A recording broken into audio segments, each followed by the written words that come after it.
large, and it's like tight enough on me. Like I could have done with one higher. The Hyper Turk is an extra large, and like that doesn't feel like I'm 5'9" and like 175 pounds.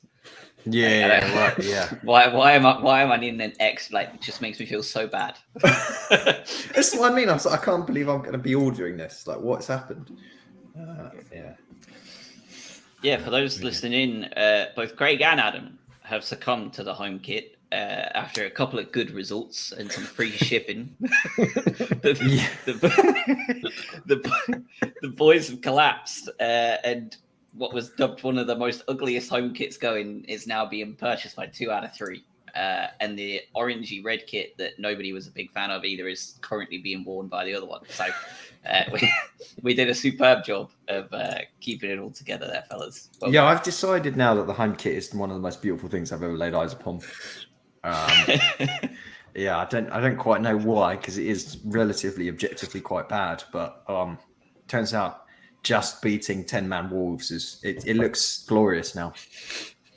Yeah, it always helps, doesn't it, when you absolutely dick Chelsea one week and then have a thriller at Molineux the next. Don't feel like you see a lot of goals come from Wolves.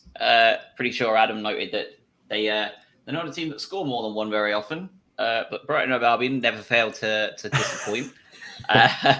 So we'll open episode 193 with some Wolves chat, obviously. So how are we, fellas? Adam, Craig, how are you feeling after yesterday? Are you happy with that? How are you feeling with an extra hour's sleep? For those in the UK, our clocks fell back yesterday, not a week ago. Well, I'm screwed. With an 11-month-old, the time change is barbaric. So, because the baby does not adhere to our standard timing conventions. So that bodes well with waking up at silly hours in the morning and then being sad in the evening. But outside of that, great. We'll dig into the game, but this felt like a really important one to walk away from with 3 points from with one Premier League game remaining before Qatar. So yeah, pumped about that. Yeah, pretty good. All good this side, I think. Yeah, extra hour sleep has definitely helped as well. But obviously just buzzing yesterday. But yeah, like you said, it was important. What we got 2 games left, including the League Cup game as well. So I think, Josh, you tweeted out the other day as well. It's incredibly close, and it sort of snuck up on us. And all of a sudden, you've got one Prem game left until we break up for a month and a half. Yeah, I'm never gonna like it. I've got an interesting question for you, actually, moral question before we get into the Wolves stuff. Just talk World Cup real quickly for a second. Gary Neville was absolutely rinsed on Have I Got News for You this week for not refusing to go to Qatar, basically. How do you two feel about the whole Qatar situation? Would you say that someone like Gary Neville or any of the others is a hypocrite for criticizing Qatar, but also then taking a big fat paycheck to cover it for ITV, BBC, whoever it is that's going to be over there? Or do you consider it to be fair game and like no different to people who criticize and then will promptly tune in and watch every single game on the TV? I have my own thoughts and I'll share them as well, but I'm interested to hear what you two think. And I know we're going off on a tangent real early, but there's a World Cup coming up, so I feel it's kind of controversial. Most of the people that are gifted it are literally in prison. It's probably worth bringing up before we get into the Albion stuff. What's your take on that situation with people like that? I don't like this question. It annoys me, and I'm still going to watch it, and I don't like that. It's a World Cup. They come along every 4 years. It's sacred, but it's been sullied. I think we're all very well aware. Most people are aware that this World Cup should never have been granted to Qatar. Ton of corruption, money being slipped into hands under tables, and all that kind of BS. The workers and the human rights stuff that's been going on there also not good. These aren't exactly controversial opinions. And then we're all just going to kind of forget about it a little bit, and maybe there'll be some banners, and some people will get arrested, and there'll be some verbal protests and minor outrage. And I think that's all that will happen. And I think unless there was a much bigger process where the countries all rallied around, and basically all of the associations from each of the countries essentially said, we are just not going to do this. Do it somewhere else that has the infrastructure and the ability, even if we need to push it out a year, like the Euros had to do for the last one around. I think that would have been the best situation, the best solution for everyone involved. But it's going ahead. I don't like it. I'm still going to watch it, and that upsets me a little bit. I think that's pretty much how I see it too. I mean, there's nothing really too much more to add other than, will I watch it? Yes. Am I happy about it? No. I think that when it comes to the Gary Neville situation, I guess it's the element of choice that he's actively choosing to go despite his opinions. And I think that's where he's a little bit wrong and hypocritical from my own personal view, is that you do have a choice. You're not exactly strapped for cash. It's not like you need to do it. But you are going to anyway. So it's the element of choice for me. Do we as human beings have a choice as to where the World Cup is held? Probably not, but we're going to watch it anyway, despite our frustrations. Gary Neville was actively choosing to go there. So it is hypocritical for me personally.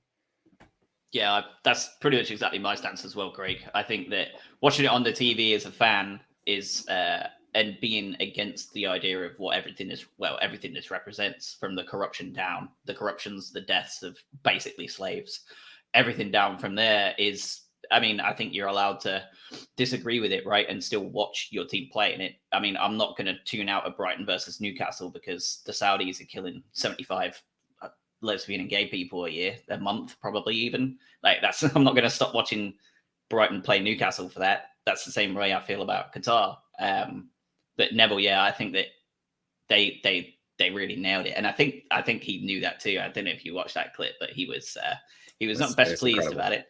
But yeah, I mean, if you're in that position, you're not exactly suffering for money, are you? If you're Gary Neville, you're choosing to take the big fat paycheck, and we're going to see a lot of people do that over the next month and a half. We're watching, we're seeing stories come out now of fans being paid to go over there and be, these like weird spy fan ambassador things that they're doing. And to me, I think that's obviously also dodgy as all hell, right? Like they're definitely hypocrites if they've got any problem with what Qatar are doing over there. But I suspect anyone that's a fan that's taking X amount of money to get a free trip to the World Cup probably isn't that bothered by what's going on in Qatar. Also, it's not exactly going to be the most fun one to go to, is it?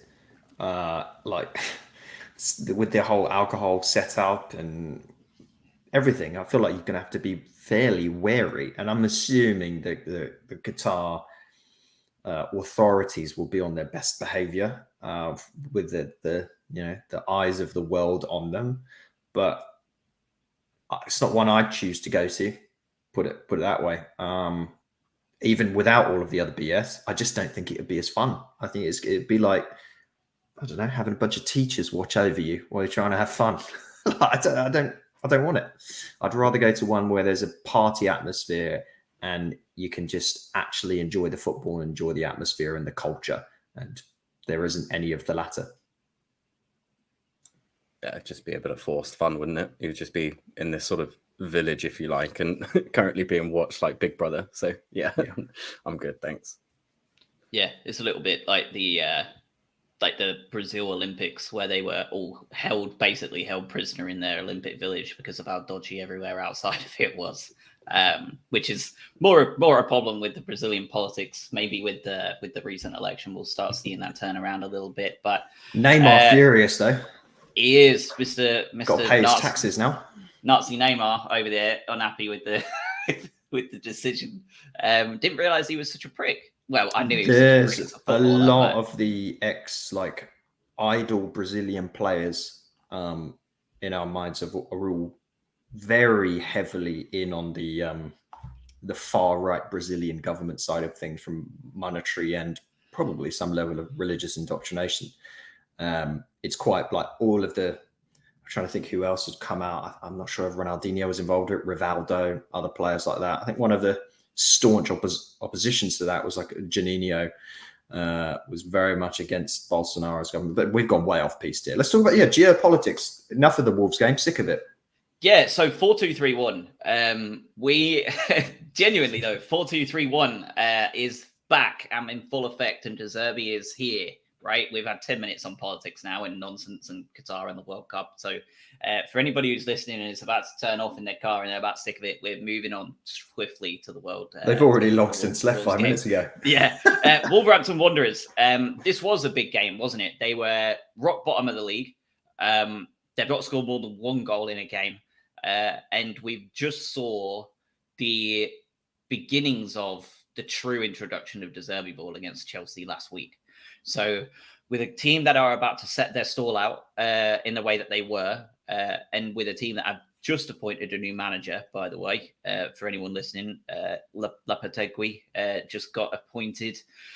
I think it was the same day, wasn't it? Or Friday night, Saturday morning before the game started. Yep. Obviously, I don't even think he was at the stadium. So, I mean, it wasn't really a new manager bounce, none of that stuff. But he's in. They've got their man. They went back from, I think that was the third attempt that they tried to get him. This Wolverhampton team came out to send a message, I think, to their home fans that they're going to not just give this up because they came out and went for it, didn't they? And when you're putting De Zerbi's 4-2-3-1 against that, that's one of the ones where you'd expect a Sassuolo special where you see a lot of goals. And that did not disappoint yesterday, did it? How did we feel about the 4-2-3-1? Were we happy to see an unchanged 11? There was obviously Welbeck was back fit. You had Veltman back fit as well, both on the bench. For me, I was absolutely delighted with it personally. I thought that was absolutely the right call. And I was very happy to see that 11 continue out there. What about you two? More and more De Zerbi DNA comes through with every game. And the second half wasn't representative of that, by the way. But the first half felt very De Zerbi, very. Even in just little passages of play. But from a lineup standpoint, the only change I personally want to see, and people will probably disagree with this, is I think I mentioned this last time around.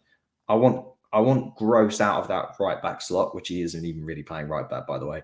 And I'd like to see Lamptey in there, unless there's some little injury or something that he's carrying. And I want to see either Gross or Lallana play in that role behind Trossard, because I think from a balance standpoint and from what we can then offer going up and down the wings, that's preferable to me. But having said that, we'll get on to player performances. Lallana was Lallana from 7 years ago for about 60 minutes yesterday, and Gross scored the winner. So there's a decent chance that I'm an idiot. But we saw with some of those early passages of play and the early setups, and we'll dig into formations and specifics. But the way the 4-2-3-1 works, it just feels completely perfect for where De Zerbi wants to play. And you saw right at the start, there were situations where Webster was just dallying on the ball. He would stand there and he'd just stroll around with the ball for a little bit, and he'd wait for Guedes or Hichan to try and move in. And you'd have this instant quick pass out. And there was one that really stuck in my memory about 10 minutes in, or 5. Ball went to McAllister, and McAllister was like facing Sanchez, just span around, just hit a direct pass, and it went right up to the Trossard area, and we had a chance on goal. That's that style of play that you get from De Zerbi. Lure someone in and then just go. We're seeing so much more of that every single game. Yeah, it's very quick, isn't it? I think we're talking 6-7 games in, and we're talking a different entire way of playing. From a formation perspective, if it isn't broke, don't fix it. Right? You just come off a 4-1 win against Chelsea. It'd be rude to change anything in that respect. So, formation wise, I was good, and I think we'll talk about Gross, but he isn't playing right back, is he? So we'll probably get into that. But yeah, formation wise, absolutely fine, and look good to go. It started very well. Yeah, you talk about that De Zerbi DNA. The possession tells a lot of the story. 70% possession yesterday. But I think the key piece, and this is something we touched on in the De Zerbi podcast, And I scrolled back as far as I could be bothered this morning. I went back about 25 games into last season. We had a 90% pass accuracy yesterday. As far as I'm aware, all the way back to about October last year, under Potter, we've never achieved anywhere near 90% pass accuracy. We had a fair amount of possession against a lot of teams, some as high as that, but nowhere near that amount of pass accuracy. And that's something that we talked about with his Sassuolo team. They had a higher pass accuracy and a higher short passing stat than any other team in Serie A. And holy hell, like yesterday was to think that it ended 3-2. The stats, this is another one of those classic doesn't pass the eye test, right? Like it was 3-2, but we looked like we should have probably won by 5 in the stat sheet, doesn't it? But XG doesn't tell the same story, does it? 1.6 to 1.2. So it was really quite a classic open game, and inevitably. As that De Zerbi DNA comes into place, the counter attack looks more and more dangerous against it, doesn't it? Yeah, cliche klaxon alert, but it was very much a game of two halves, wasn't it? The first half felt so open, so aggressive, and probably more of what we're going to be exposed to as the season goes on, like chaos. Attacking in banks of 4 with backup players, so you're sort of basically pressuring with 6, defending with the same amount and pulling everyone back, so you're basically overloading the opposition. The most interesting thing that I think from what I've seen in that first half as well was it's how he deals with our fullbacks. And we mentioned Gross, but Caicedo, Estupinian as well. They basically become central attacking midfielders when we're pushed up, and if the ball's on the left hand side and we're fully up the channel with Mitoma, if you look over on the right side of the pitch, it's Solly March. We don't have a right back. It's literally Solly March on the right hand side of the pitch, and there's no one else there. Everyone else is just funneled into the center, so Mitoma has a ton of options, whether it's back to the double pivot or whether it's forward to someone else cutting in like an Estupinian on a central overlap. Like, it's really exciting football. But as you say, if Wolves suddenly get that ball back and Solly's pushed up a little bit too high, Pascal Gross ain't getting back. So there's that danger there, which is why we faced a Wolves side that hadn't scored more than 1 goal since May. That's quite a long time. And they scored 2 goals against us in the first half. Chaos, but it's fun to watch. Yeah, that's what I said as well. It's just what a half of football. Like, at least it's fun to watch, and that sort of 1 goal more than you mentality is obviously going to be exciting. But yeah, it's just to that point, and I think it's probably that Guedes' goal as well has come directly as a result of that, where Estepinian thought he could win it back just in the centre bit there. But Thomas tried to get back, but he's done his best and try and put him off. But that's what you're going to get, though, right? Is that, attacking wise, those options are going to be there, and you're going to have a lot of people in the center of the park. You'll go back, and I think Gross's interview afterwards is just he's trying to get into the box as much as he possibly can, and he's playing an inverted right back position. So he's clearly been told that he needs to be one of the furthest ahead, but defensively he needs to be back with everyone else. So he's pulling a shift there as well as Estepinian. But those attacking options, and we saw it for the first goal as well. I think we'll touch on that. It's just a lovely team goal, and it's a direct result of having so many people in the box to be able to do that.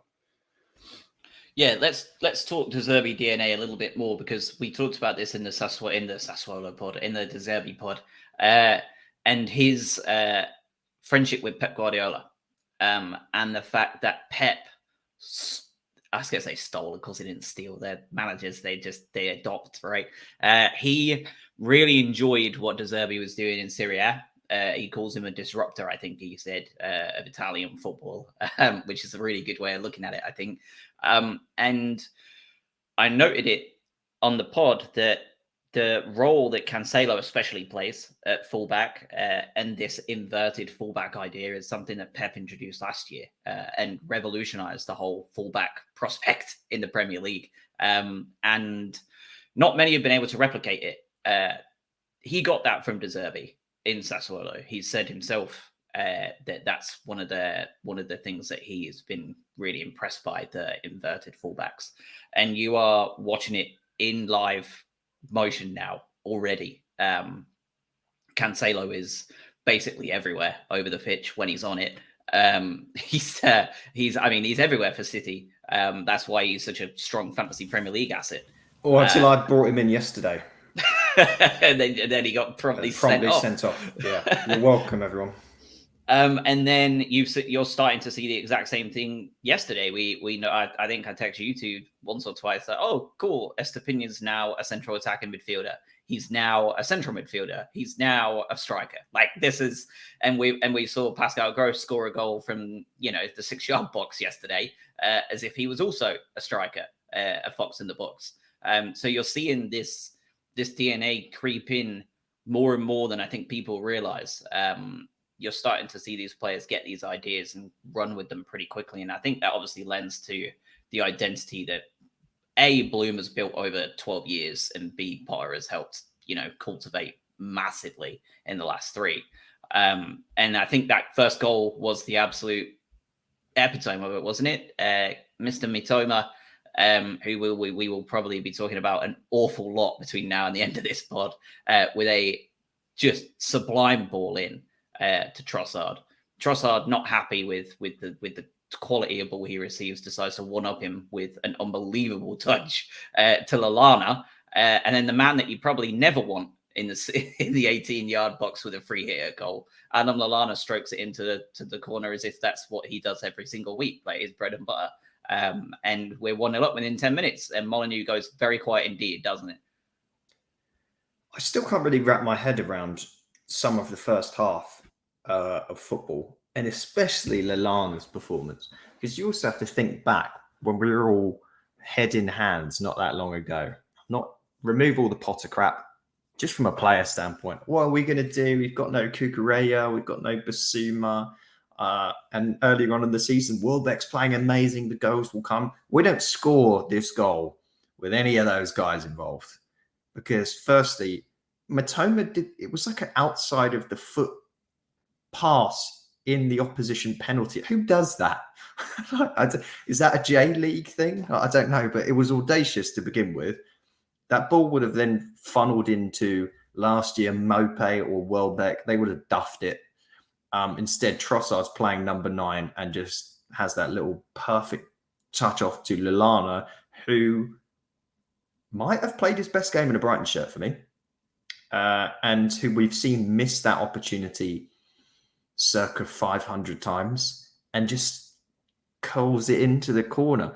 I don't know how that's happened, but it wouldn't have happened before. This is a new feeling. Yeah, I agree with you. It's Lallana's best game for us. It's just, I think we'll get onto the second goal as well, because that was just completely different. But yeah, he's in the box, right? And he's in and about. And I think Trossard is integral to that with a deft touch as well. But it's being in those positions and having Mitoma on that wing as well, where, we'll probably speak about him for another 20 minutes later on anyway. But just being in that position and being able to create from that side is so perfect for us. And being able to take on players gives us the ability to get 3 or 4 in the box and then allow that to happen. But as for the finish, that's outrageous. So I don't know where that's been hiding or been laying dormant for the last few years. But I think he's had a run of games, and if he's feeling it, then by all means. But yeah, great goal, just all round. The build up, everything. Just a shame about not being able to hold on to that. Yeah, it feels like that Whomst has awakened the Ancient One meme with Adam Lallana's performance yesterday, because it was really, really good. Pierre in the chat, prior to the first goal, Lallana and March conspired to flop in front of it. There were a few early opportunities there, which was crazy, really, the amount of chances we created in that first 10 minutes. Pierre said he was feeling smug with his "couldn't light a fire in a volcano" commentary, which is a superb phrase, by the way. Never heard that one before. Until Lallana went and proved him wrong. Stephen in the chat, sorry you missed the start. You don't have to be sorry. There was a lot of World Cup and politics talk, Stephen, so you're probably happy you missed it. His 86-year-old father in Cornwall hasn't probably been this excited in God knows how long. Close to tears about Brighton De Zerbi has created a real buzz. And then Jay in the chat as well. What do you think about maybe against Wolves? We should have started Welbeck and Undav. First half, we played well, but Wolves was just bigger, and I felt they were taking Trossard out of the game. We had no physical play up top until the second half. I agree that Lana was amazing during the first half. No fear. Best game I've seen him in a Brighton shirt. Hindsight's 2020, Jay, so I'll say no, we shouldn't have started Welbeck and Undav because we won 3-2.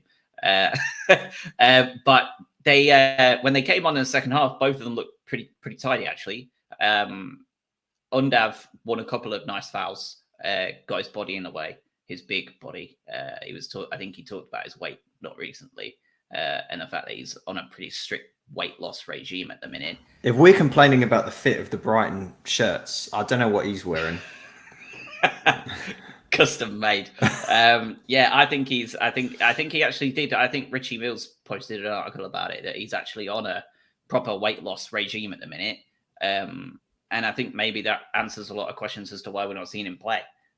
He may just be miles off Premier League fitness and conditioning. And if that's the case, that doesn't take just a preseason. That can take, 6 to 8 months to really get to that level. So maybe he's one to watch in the next couple of months. But within 2 minutes and 36 seconds, I think it was, or something stupid like that, Wolverhampton Wanderers probably equalised. We went straight back at them for the throat to try and score a second goal, and promptly conceded on the counter-attack, didn't we? I will be honest, I wasn't particularly impressed with this Wolverhampton side, but I like that Guedes kid. He looked very good yesterday. He looked about their only good player, didn't he? And we were 1-1 within a matter of minutes. And when you look at the stats between their first goal and their second goal from 12 to 35, that's the only time that you see the Brighton performance dip. Unfortunately, it really did. By the numbers, it was horrific between 12 and 35 before everything bounced back to obviously insanely good levels. But from then on, from 12 minutes to 36 to 2 goals, it felt a little bit Potter Ball-esque, didn't it? It felt like we've seen this one before, and we know how this is going to end up against bottom of the table Wolves that haven't scored more than 1 goal since May. Yeah, and Guedes did look good, despite the fact that he hadn't scored all season. And of course, trots out here and strolls past. Well, SD Pinion just got baited, as Craig mentioned earlier. There's a bit of a mix-up. Mitoma was not really his fault. I don't think he realised he had to teleport to left back, and then he just got out-muscled. I think, honestly, I'd rather Guedes scored there, because I think the ref would have given Mitoma a yellow card, possibly a red card, and a penalty if he went down, because he got shoved in the back. So it actually worked out all right. It's such a weird one, because I also want to go back to Jay's comment about should we have started Welbeck and Undav at times. I don't know. Trossard's been so good lately, and I don't want to get away from the 4-2-3-1, despite the way that Wolves set up. I was that first X amount of time in the game. It felt like I was like, I think I messaged you guys. I was like, if this doesn't end up 4-0 or something, I'm going to be annoyed, because it just felt like we were just smashing the ball up towards their goal and creating so many opportunities and chances. And there were a few odd chances at the early part of the game where really we had a little bit more luck, or whatever you want to call it. We could have been a couple up. Yeah, the counter-attack was frustrating. We're going to concede those. And I'm sure we'll talk about the penalty a little bit. And when we do get on to the second half, for me, this is the biggest disappointment, because Wolves were a better team than us in the second half with 10 men. And that's a problem. And we go back to, as you say, that age-old situation of what do we do against the side that sits back and then just tries to counter us, especially when they've got a guy like Adama Traore, who essentially has been created in a lab designed to play this game. Like, okay, mate, second half, we're down to 10 men. They're going to attack us as much as they can. Just sprint with the ball and go for them. So I actually think we got a bit, based on that second half performance, I think we got a little bit lucky, because there were situations there where they could have absolutely gone 3-2 up. And it didn't work out that way, but it's something we truly need to work on. The first half for me, more of that. The second half, I never want to see it again. Yeah, it was obviously that's the question we're going to have for a very long time, or as long as De Zerbi's going to be here, is how do you break teams down with 10 men behind the ball, 11 men behind the ball? How does that work? And trying to lure them in to get through that midfield and be able to do that just wasn't going to be an option in the second half. So it was, okay, let's control the ball, try and make as many chances as we can. Luckily we took one of them.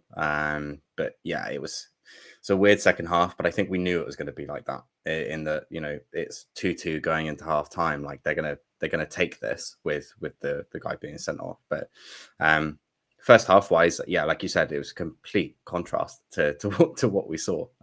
So yeah, mad, but I think it's warranted. That's what you're going to get with a team with 10 men for 45 minutes. Is they're going to bring on a specialist in counter-attacking and just pure pace and try and catch you on the break. Especially when it's Wolves as well. They're designed for this, right? This is how they operate. It's been last season especially. But like we said, they hadn't scored more than one goal in a game for months and months and months. Josh, was it a penalty? Yeah, I think it was. I think it was. His arm is miles over his head. Yeah. He even said it in the post-match, didn't he? He said it's something he's really got to learn from. I think he said he's been guilty of it before, and he's really got to get that out of his game. And at 30 years old, there's only so many years you've got left to get it out of your game. I think that's just one of the things that Lewis Dunk is going to be Lewis Dunk, right? I would rather have that and him play how he does than him not, and take away some of that ridiculous jump in front of a bullet, suicidal defensiveness he has. But yeah, I think it was a pen, and it's at least nice to know that sure they haven't scored more than one goal since May, but they did require a spot kick to get the second one. Which helps ease the pain a little bit. But yeah, I do think it was a penalty. What about you? For me, yeah. You can't have your arm like that. It's as simple as that. It's too high, isn't it? I think, again, the VAR stuff takes way too long. But, it is the right decision. I get it. But that sort of decision doesn't take 3-4 minutes to make. He's let the play continue, and then they've spent 2 minutes looking at it. It adds to, granted, we made the most of the 6 minutes at a time, but I don't know why VAR takes that long. But again, right decision. So it is what it is.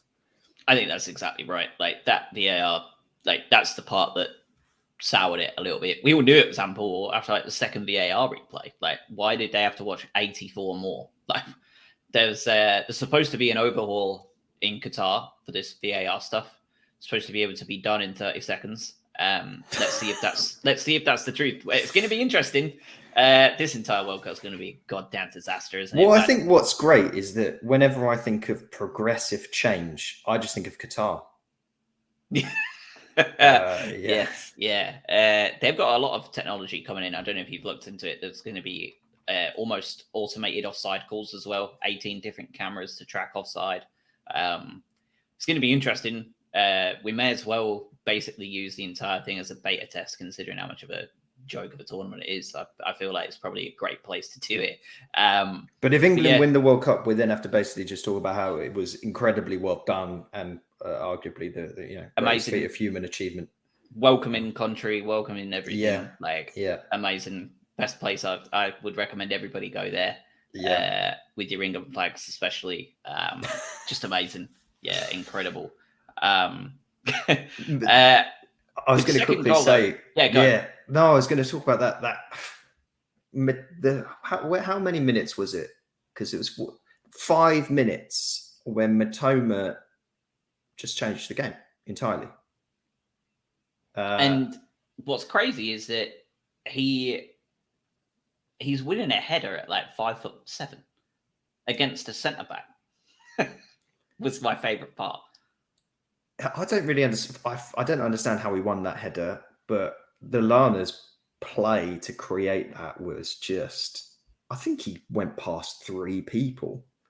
I I really don't understand how he did it, but they sort of stood off, and then he saw a gap between two of them and just darted through like he wasn't Adam Lallana, and then just puts the ball in the only place where Matoma can win the header.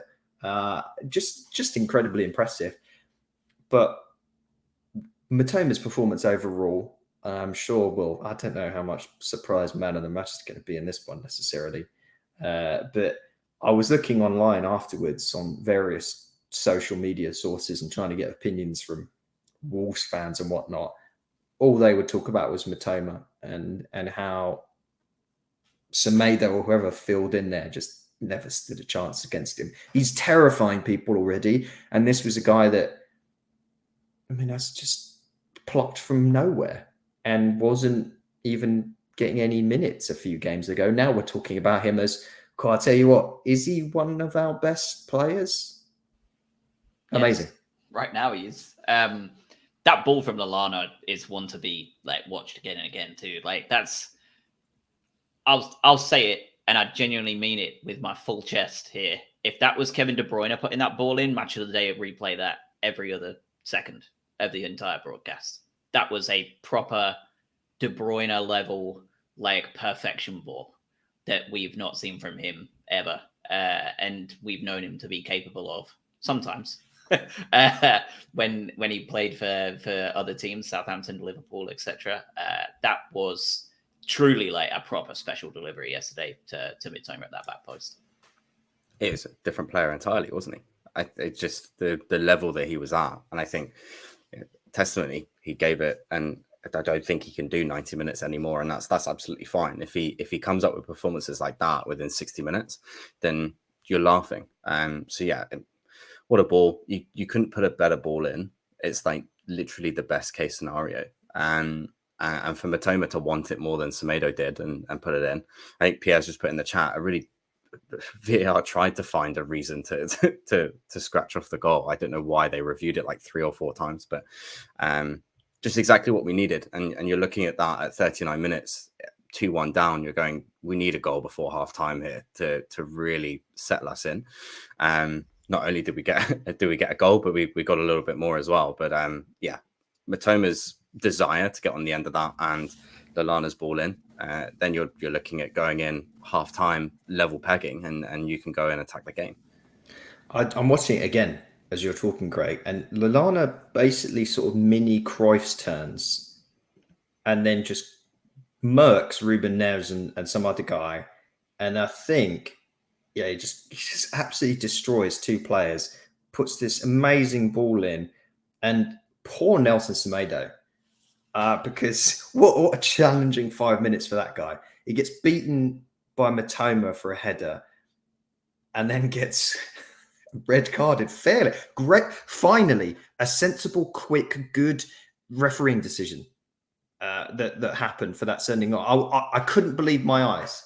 I was absolutely ready for it to be a free kick given against Mitoma or something stupid, but he give him credit. He did it, but yeah, not good for Semedo, the ex-Barcelona player who is currently getting destroyed by Mitoma. I mean, I'm pretty sure he got sat on his ass within 30 seconds as well, didn't he? So yeah, like he was in for a torrid time anyway.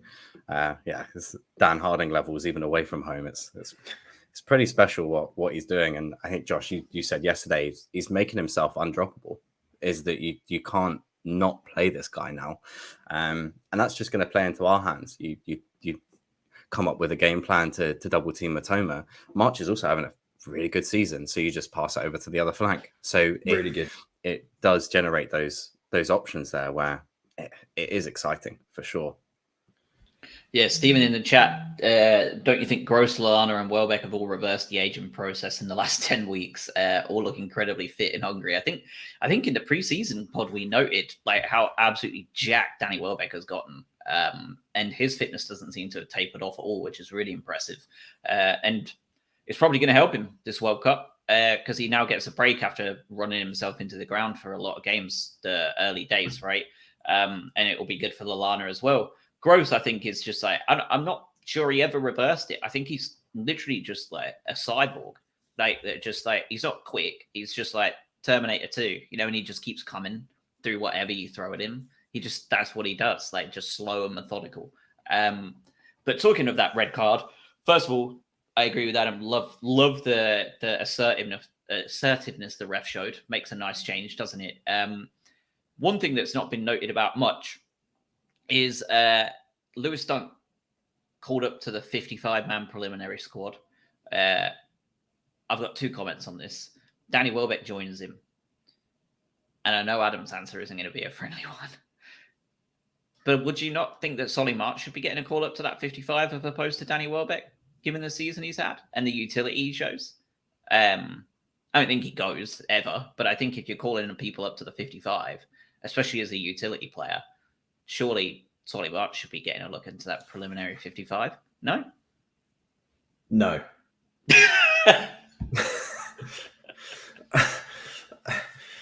Solly's been great. Welbeck does? Welbeck, though? Well, the problem with England, among a number of things, is that how many right-sided wingers that can't finish do we have in that team? At which point, when is March ever? March has got no shot at ever playing because there's 15 guys in front of him. Whereas up top, you could make an argument that if Kane's not fit and maybe certain things go another way, that Welbeck offers you something a little bit different when you need to move to 2 up top. And we don't have exactly a wealth of amazing up top English players right now. That's the only thing I'd say there. But it's a 55. He's, as you say, he's not going to go. I think we nearly made the 55, right? It's pretty all-encompassing. So, yeah. But no, there's no place for March in that team. But Lewis Dunk, however, not many people noted the fact that it was his ball, absolute belter of a ball over the top. That got insane that pass. He does them quite often. That we watch a fair bit, right? We watch Lewis Dunk ping these passes around more often than not. And more often than not, they find their man when he does try them. He also made the 55-man squad. He has garnered more and more conversation every single England call-up period that comes around. More and more people are on radio stations, Sky Sports, BBC, ITV, questioning Gareth Southgate as to why he's not joining that final squad, as opposed to insert bang average centre-back here that we seem to be intent on taking. You think he's got a chance? Or you think it's just the same old, and he won't be going anywhere and we'll be bringing in Michael Keane? Yeah, I think that's exactly what's going to happen. I think is it absolutely warranted? And are we going to continue beating that drum? Absolutely. I think that pass to Lallana in the first 10 minutes as well was also from Dunk as well, straight over the top diagonal. March spoons it, but he has it in his locker, and he's been doing this for a consistent period of time and is consistently overlooked. I don't expect that to change, but it should change. That's pretty much it. I can't see many other ball playing centre backs that can be in front of him at this point in what he's doing. But at the same time, this is why I'm so hesitant, because nothing has changed. He's consistently this good at all times. It's not that he's upped the ante in recent games. He's just this good consistently. So if he's being overlooked a year ago, he's going to be overlooked here as well. It's a bit of a travesty if you ask me, but yeah, there's some rose tinted glasses on as well, of course, but he is really good, and he would add something to that England team that I don't think many other centre backs can. It's just a shame that nobody else sees it. Well, I think a lot of people see it, don't they? But the one person that doesn't see it is very nice man Gareth Southgate, awful manager. There's no other excuse. You talked about passing stats and possession and all that stuff, Josh, earlier. Lewis Dunk yesterday, firstly, Who Scored, the website, whoscored.com, absolute scumbags because they didn't award him a key pass. What was that pass then to Matoma? It was a pretty key pass in my mind. Anyway, the guy... A key passes lead into a shot, but I agree with you. Yeah, well, okay, they need to change the definition. That was a key pass in every other way that you could... A guy got sent off. Okay, so 113 passes with a 97.4% pass accuracy, but 9 long balls, so tied with Adam Webster for most in the game, I think, with 6 of them accurate. That is ridiculous. So firstly, 97.4% pass accuracy. There was only 3 players with a higher pass accuracy than Lewis Dunk. They were all subs. And, Danny Welbeck had 10 touches. Joel Veltman was on for 2 minutes, and Dennis Imdav had 1 part. They had 6 total passes between them. He had 113. But no, let's play Tyrone Mings. Idiot Southgate. Yeah, I'm not gonna. I mean, we're all on the same boat here, and I think, like you said, it's not. People aren't missing it at this point. That's the problem. Everybody but Southgate is seeing it, and people. Pierre says he hopes Qatar has a law against wearing waistcoats. They have a law about just about everything else, Pierre. There may well be one in the bylaws, like one of those random English medieval ones about crossbows in Leeds and stuff. It might be too warm for a waistcoat. I know it's going to be winter there, but he might have to mix it up. The stadium's going to be air conditioned as well. Oh, he's got away with it again, isn't he? So okay, yeah. They're probably. He's the type that thinks air conditioning is too cold, and he for sure. So you have 2 waistcoats. Second half, not much going on really. Second half, a lot of dominance, a lot of counter-attacking football from Wolverhampton Wanderers, almost conceding a couple at both ends. And I will note before the goal, it was I got it horribly wrong. I thought the substitutions were horrific. I could not believe the substitutions that were being made in front of my eyes, especially the 2 that were made on 82 minutes. And I think I just finished writing my text criticizing the substitutions, and Pascal Gross smacked it into the roof of the net. So I look like a right dickhead. But what did you all think to the kind of the back and forth, that attack versus defense in the second half? I know, Adam, you said you didn't like it at all. It looked just not great against 10 men. And then what did you think about those substitutions? Were you as concerned as I was when you had people like Enciso and Sarmiento on the bench who have that explosive game-changing play in them? Yeah, they were a weird selection of substitutions. You semi-understand. Well, it's a shame, right? Because up until Lallana came off, tremendous, as we've talked about. But we get it. He's going to break, and he can't do the full 90, as Craig alluded to. So I understand you bring Lallana off there and bring Welbeck on, and you make a little change. It's obviously a more assertive change. Estupinian coming off for Billy Gilmore's a weird one. I believe we moved Estupinian to whatever we were doing at left back. And then Under for Trossard made some sense. Well, Trossard didn't have a ton of luck, and per Jay's comment earlier in the Twitch chat, we maybe a bigger body would have helped there, and it did. That's despite the fact I'd be hard pressed to admit that was an assist for Dennis Imdav, but the ball bounced around him, and it created the goal. So this is one I'm going to chalk up to saying that I don't know. I'm not a tactical mastermind to be able to decipher what De Zerbi did, but we scored a goal, and I will walk away from that happy. But otherwise, I didn't really understand the changes. My first thought was that's a little bit late as well, chasing the game, right? You're 10 man. You wait until 82 minutes to make 2 changes. You've left yourself 10, 13 minutes of the game left, and it's like, okay. The Welbeck one around 60, 65. I get it. That is an assertive change. We're all happy with that. I just thought he would have changed something a little bit quicker. But again, who are we to know when higher powers are at play and like 3 minutes after making those 2 changes, Gross gets that chance.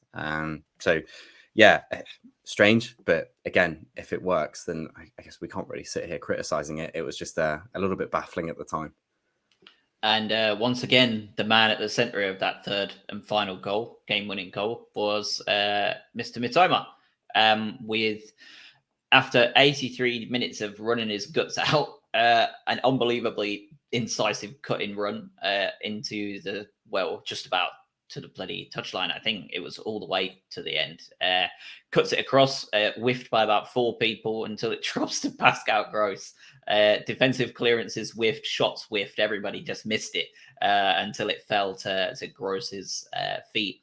and away from goal, falling to ground, he manages to turn it into an absolute bazooka of a shot into the back of the net. And I will say it now with 100% certainty: we do not win that game under Graham Potter, in my opinion. And whatever the mentality change is there is obviously starting early. Because for me, that's a classic 2-2 draw every day of the week for me, or a 3-2 last minute counter attack goal to Wolves, if anything. And I'm going to use the fact that we've watched him for 3 years, and that's exactly what's happened every time in games like this, to take that kind of conclusion. Not this time. Getting the ball in the box hard and low, especially, was the kind of recipe of the day, wasn't it, at that point? And that's something that we would never do under Graham. So I think that's a game that we win due to De Zerbi and his tactics and his mentality, right? I think so, but I'm not going to give too much credit just because of how stacked it was in our favour with 10 men, with the fact that we've got future Ballon d'Or winner Matoma. There was so much in that second half, as we mentioned, whereby this game could have just been an embarrassment. And we end up having this podcast and we're talking about the fact that how on earth did we not walk away with more from a game which we essentially had sewn up from the at half time. You go into at half time 2-2, facing 10 men for 45 minutes, and you say to yourself, anything but 3 points here is a failure. And it was very close to being a failure. But I do agree with you. We don't walk away with 3 points a lot of the time in this game under Potter. I really can't stress enough the things that we've said in the past, whereby we don't have game-changing players in this team that can just, if everyone else is playing bad, they can step in and they can just overwhelm another team, apart from a Leandro Trossard. Well, Matoma just did that yesterday. We now have another one, because the first goal, he was pivotal in that with the outside foot. He scored the second. His touch caused the sending off to play against 10 men. And he was the one that murked a guy, baited a slide tackle, went round, put the ball in that duffed off of Undav and another defender, and meant Gross could score. You can't ask for much more than that. And the fact that we found him somewhere and signed him for 50 quid, this club is the envy of many, if not all, around the league, of finding these gems that somehow we've plucked out of nowhere and they become amazing players. And I think we've got another one on our hands. It is, yeah. I think as soon as he started coming into the team, even 15, 20 minutes here and there, sub cameos, you can see just what he's about. And I think it's that directness that we've been missing, is that to be able to create something out of nothing is that one thing that you miss. We're a passing team. We lure people into attacks. Like, we're very good on the ball, but sometimes you just need that raw, explosive ability in order to unlock something and change something. So you're dead right. It's exciting to have another one. Like, you've been waiting for a while for this, and there's no barbs being thrown at Solly March and Pascal Gross and those sort of other wide players. They do an immense job in the way that we work and the way that we play. It's just another, I guess, facet to our game, in that you can have these sort of players like Trossard and Matoma and be able to create from nothing. You have to have that alongside our methodology and the way that we play. So you're right, without Matoma, without someone like that, you don't win that game. I was fully convinced that was going to end in a draw, just because we have seen it so many times. But I'm glad I was wrong. And obviously Matoma being able to run about like that for 90 minutes is ridiculous, by the way. So that stamina is obviously going to help too. But good goal. I can't believe he just sat someone down at 83 minutes and just takes it to the touchline. Like, just the ball's on the guy. He's just so good. Again, mad that we've been able to pick him up from the J League, and our scouting system, as we know, is obscene. So again, another rough one that is going to be a gem. Yeah, Be interesting to see how he does at the World Cup, won't it? Because he was struggling for minutes in Japan, in the Japanese side, as he was in the USG one. Be interested to see if he starts getting more of that starting position right in the Japanese team when it comes to the World Cup. I think he made the squad easily. Yeah, they got rid of a few big names in that squad as well. So I think, looking at it, I think he might actually be starting to an extent. But I guess, yeah. Unless they've got the Japanese version of Gareth Southgate, I think he'll play. Well, we'll see. We'll see soon. We'll see. Jay in the chat saying we do have players with that spark: Trossard, Matoma, Estepinian, and Ciso Sarmiento. Yeah, I think that's it, right? Like a lot of those are players that are coming off the bench. Estepinian had left the game at that point. Mitoma had played 83 minutes. You didn't expect him to do it. And we talk about Trossard being either hot or cold, right? Like when he's on, like he's gonna take the game by the scruff of its neck. When he's not, we've traditionally struggled. Now we don't. We've got two. So if one's hot and one's cold, we're still going to have a really good player on our hands, one way or another. Man of the match for you two, out of interest, who did you pick out from that performance yesterday to be your man of the match, fellas? I can't give it to Lallana just because he came off, but it's a shame to not give man of the match to a player that played his best performance for Brighton in a game. But it's Mitoma. Yeah, it is between him and Lallana. I think I'm completely in agreement. Like if Lallana plays 60 minutes, gets a goal and an assist, incredible. But I think Mitoma won us that game personally. Thirded, nothing special here. I think the player of the match vote on the social media, I think Mitoma won it with like 96% votes or something like that. So I suspect no one's going to be particularly surprised by that opinion all the way through the Together PHA podcast. Let's move on to Stephen's point in the chat. He thinks that De Zerbi will play the youngsters against Arsenal. He also thinks we'll beat them. I'm not sure about the second part, but I agree on the first. I think he's going to go and want to take points off Villa. I think the best way to do that is to give these boys a rest. I wouldn't be changing this lineup too much come next week. I don't see any reason to change it after another performance like that. But Aston Villa just absolutely hammered Manchester United 3-1. And from what I can gather, we're comfortably the better team. What is going on there? What are we thinking first of all for Arsenal? Do you want to see a change side? Do you want to see a chopped and changed sides? Do you want to see us go for it and try and win it to get a cup run going? Or what are your thoughts on the cup run? And then obviously the last game for Brighton until friggin' Boxing Day coming up next weekend as well. Don't care about the League Cup. I think it's potential detriment at a certain point in the future where we have real ability to get this side to a position in the league table that is historic. And I don't want to compromise that with a cup run for a cup that no one even really cares about. Just personal opinion. So I'm not bothered by what side comes out. But what I would like to see is what you hinted at, which is let's play the same structure. Let's get that mentality built in regardless of the players that are playing. But the other part of me also says that Arsenal will definitely rest. They'll definitely rest players. And it's just all they've got to get out of them now is 2 games before a long rest for a bunch of these players.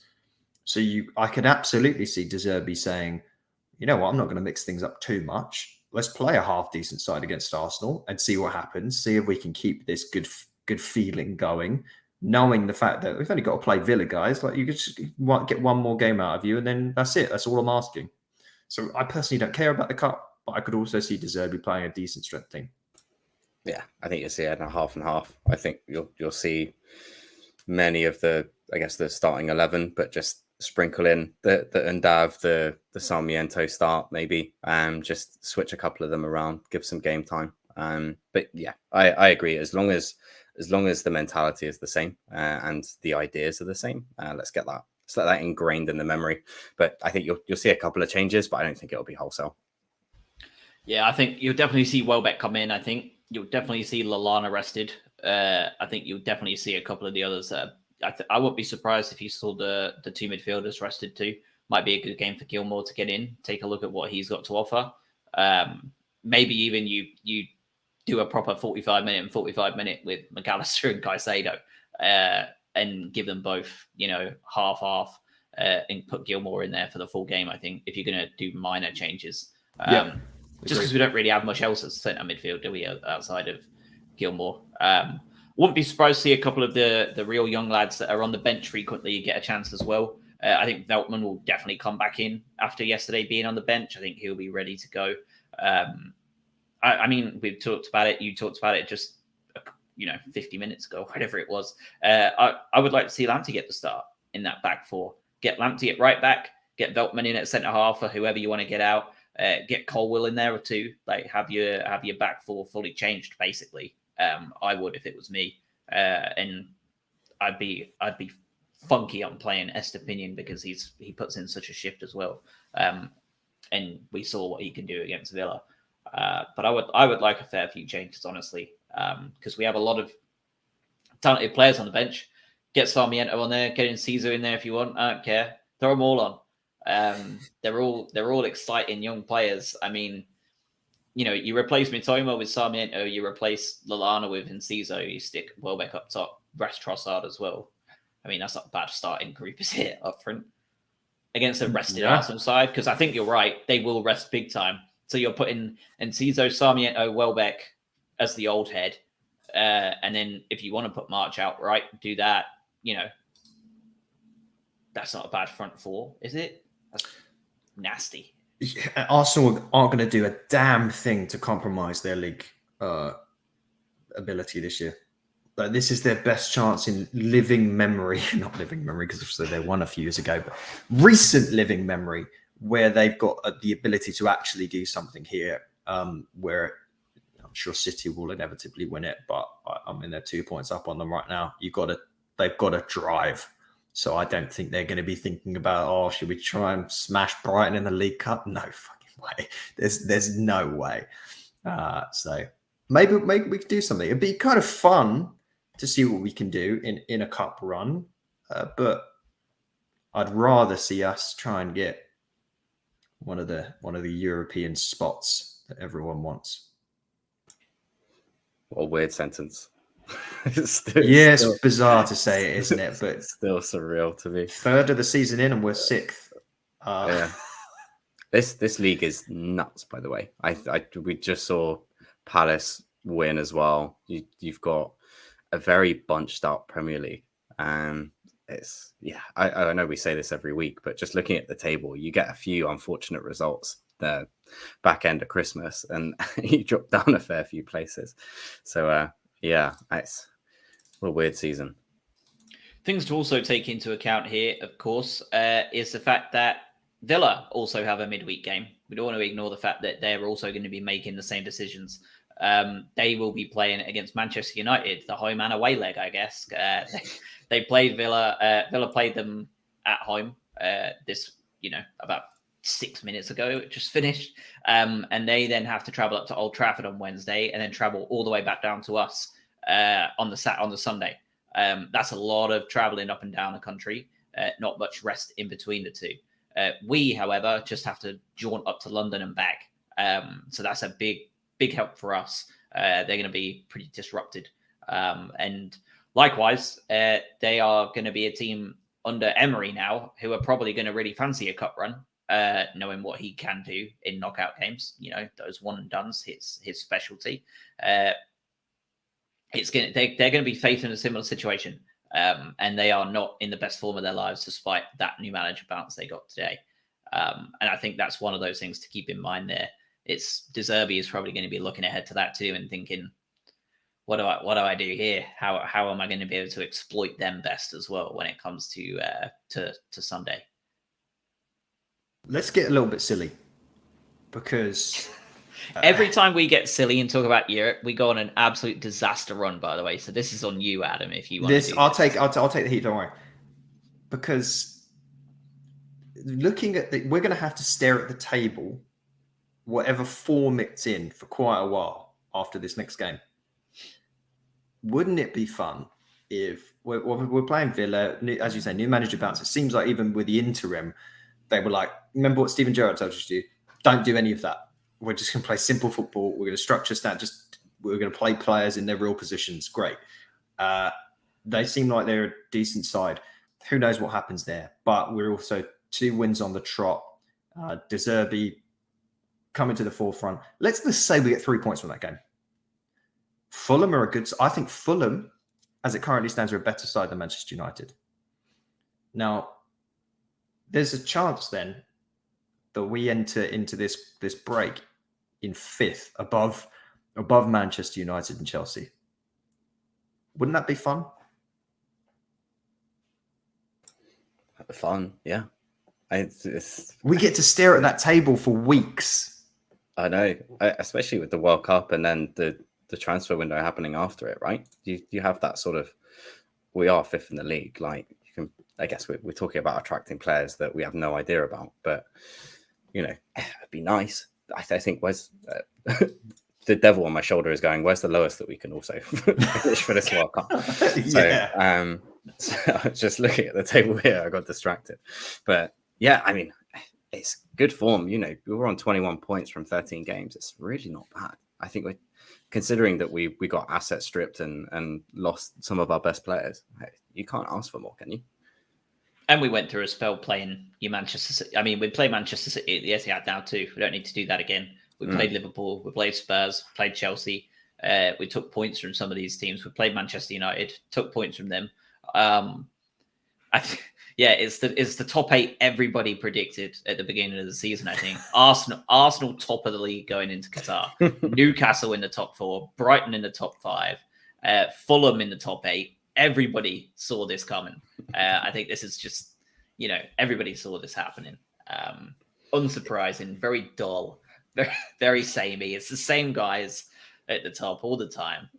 Invariably, the top 6 will be standard to the end of the season. But the thought of everything that this club has been through over the course of the last few months, the idea that before we kick off on Boxing Day, that this side can essentially be 5th place in the league above Manchester United and Chelsea after everything that's happened. Think of the feeling everyone had, not only after we lost, quote unquote, 2 best players, didn't sign an out-and-out number 9 that had a proper background, lost everyone from a coaching and management staff, had the soul ripped out of the club, if you want to argue that. And that's what you get to. That's unbelievable. And that speaks to a very exciting future, even if we do tumble down the table in the January, February, March months and end up finishing in 12th, 13th, 14th. It's still an amazing, amazing situation to be in. And you've got to think the amount of time that De Zerbi is now going to get to build on the tiny little foundation he's put in, right? Like, they've got the ideas, they've seen them in practice, they've started to get results from them in practice. Now let's spend the next 6 to 8 weeks intensively drilling this shit into you if you're not in Qatar. Invariably, our best players are in Qatar, so they're going to adapt to this quicker anyway. That's what their footballing brains are going to do. So they're not going to have, they're the ones you're not too worried about adapting to this kind of routine. And our first game back is possibly against the bottom 3 team in Southampton. They're currently in there. And, they could be absolutely blitzed at St. Mary's come Boxing Day. There's a lot to be excited about. I for one, can't wait to watch Caicedo, Estepinian, Trossard, and McAllister all blow out ACLs in group stage games. Don't put that evil on us. Now we've put all this excitement out there. I can't wait to watch every single Brighton player just get blasted in Qatar in those stupid stadiums. I'm going to be watching Matoma get clattered into every single group game and just wince every time. Yeah. One last point. I know, because you said, Craig, we're not putting a slight on any other players, but the importance of Matoma to this team now, despite his minimal amount of games played, what you saw yesterday is the difference between a player of his quality and a player like Solly. And Solly's been performing amazingly well, but Solly doesn't do what Matoma does from a final pass perspective, fully going around a man and then getting the ball to the perfect place. That's the difference between a player that's very, very capable and very, very good for this team and a player that can change a game like Mitoma does. So he cannot get injured. He's going to be very important to this team. It would be an absolute disaster, wouldn't it? Germany, Spain, and Costa Rica in their group. I think the only solace we can take from that is the likelihood of them going through the group stages is like very, very, very low, isn't it? So he should only have a quick jaunt out to Qatar, and he should get plenty of rest and work with us to get himself back in the game. I think as long as he doesn't come away hurt.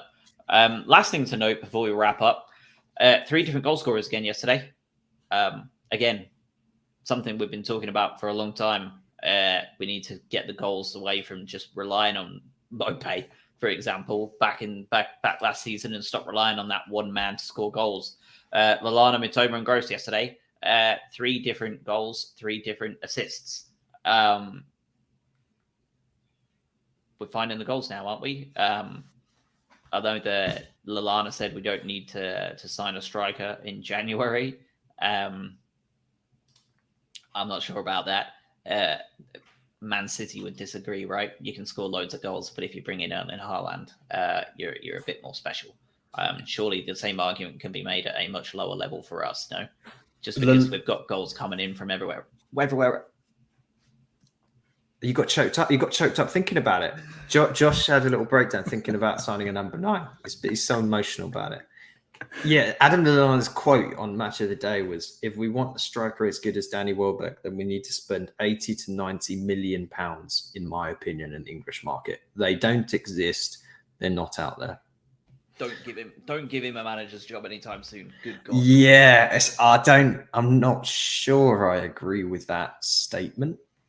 But fair play to him. He's looking out for his mate Danny Welbeck, and he's a team player. That's good from him. I don't like the fact that it just boosts Andy Naylor's stuff that he comes out with, unfortunately. Well, yeah, as we've said time and time again, if you can score elsewhere, you don't have to worry so much about the guy up top banging in the goals. And if we're going to see renaissances from Lallana and co, and incredible form from some other players banging the goals in, I don't really care. I want to see that over a longer period of time than a handful of games. But I may regret saying this, but I feel like you can't help but score under this De Zerbi tactic. Once they understand truly how it works, you're going to be scoring goals. It's just if you don't concede as many down the other end of the pitch. Nobody tell Adam Lallana Haaland costs 51. Don't tell him. They don't exist, John. It's always been that age-old cliche, isn't it? If we're scoring everywhere else, then you don't need a 20-goal-a-season striker. Our issue has been that we don't score from anywhere else. So we just don't score. Now that we are, that conversation again just props up. But you're never going to turn down a 20-goal-a-season striker. It's whether it's absolutely necessary to the way you play. If we're going to have Gross chipping in, if you extrapolate and he gets 10, 12 goals this year, Trossard gets 10, 12, then suddenly you are having that conversation very quietly, but you're having that conversation that you can deal with an 8-goal-a-season striker or a 5-goal-a-season striker, because if he's setting up 10 for other people, then the GA ratio is still there. 10-12 goals also makes him their best Premier League striker ever, by the way. That's where we're at, which would just go to show. I mean, we know, right? Like, we know how hard it is for teams at this level to score a lot of goals in the Premier League. That's why everybody talks about Ivan Toney and how good he is at that level, because he's the guy. That's the sort of thing we need to try and find. But yeah, if we can get 12 goals from Trossard, like, that would be absolutely insane. Pierre in the chat, do you reckon the new signing that we signed from Argentina, I think it was Rosario, will go straight into the first squad or sent out on loan? I don't know how to pronounce his name.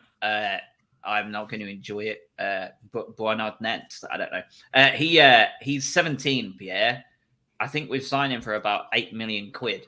I think he's a USGer every day of the week. I think he'll be going to USG in January. At 17, I don't think we're going to be bleeding him into the squad too soon when we're going to have players that can play in his position. like Sarmiento and Enciso that you're probably going to want to roll out there first.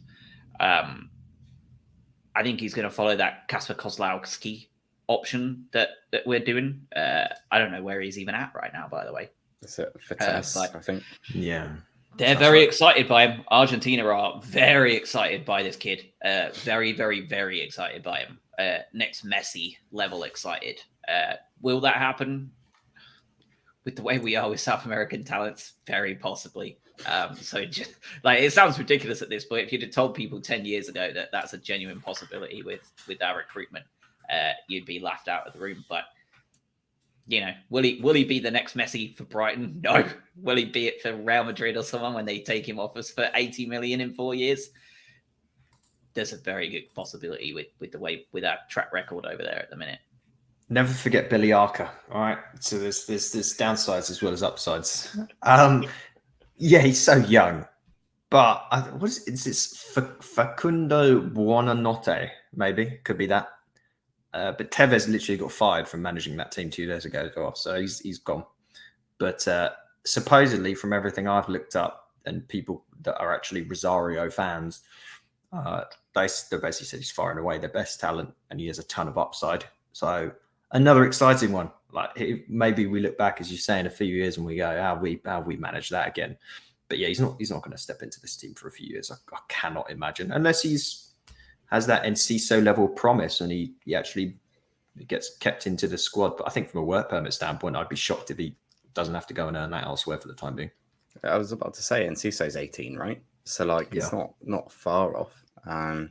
Yeah, and I'll have to look it up. But if he has an Italian passport or something like that, he potentially won't need to. But there you go. There's a quick loan out or something like that, or just bed him in. But 17 years old. That means he was born in 2004, 2005?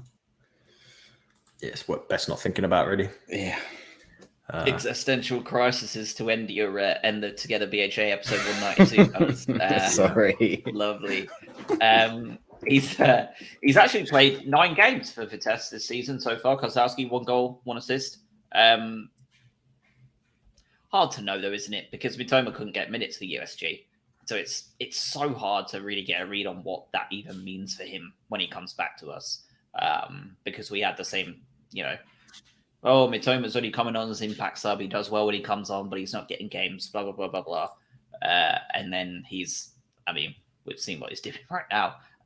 So yeah, it's hard to know. But the good thing is that he's getting games at least, which is always a plus for a player that young. It's also loaned out before the Zerbi got here as well. So I'm sure he'll want to take a look at him when he gets back as well. Yeah, I think our loan army is going to be thoroughly vetted when he gets a hold of them in January or the summer, depending on which one. Because he might call 1 or 2 of them. But yeah, I think this summer especially, there's going to be a lot of people playing their hearts out to try and win a place in his new role, I think. All right, fellas. Well, I think that's everything. We have one more podcast to go next weekend where we'll be covering Arsenal and Villa before we head off to the World Cup. Quite what we're going to do during the World Cup, I don't know. If anybody who's watching or listening has any ideas of what you'd want from us during the World Cup, feel free. If you just want us to shut up and you want to just watch the World Cup in peace, you can tell us that too, and we'll happily take the break. It's whatever you want. We'll try and make it work. So yeah, let us know what you would like from us during the World Cup, and we will endeavour to deliver. But outside of that, what do you got, fellas? Anything else? Any final parting thoughts for the week? Well, I'm taking advantage of this free global shipping that expires today. I'm gonna, as we said at the start, I think I'm gonna get one of these ugly home shirts.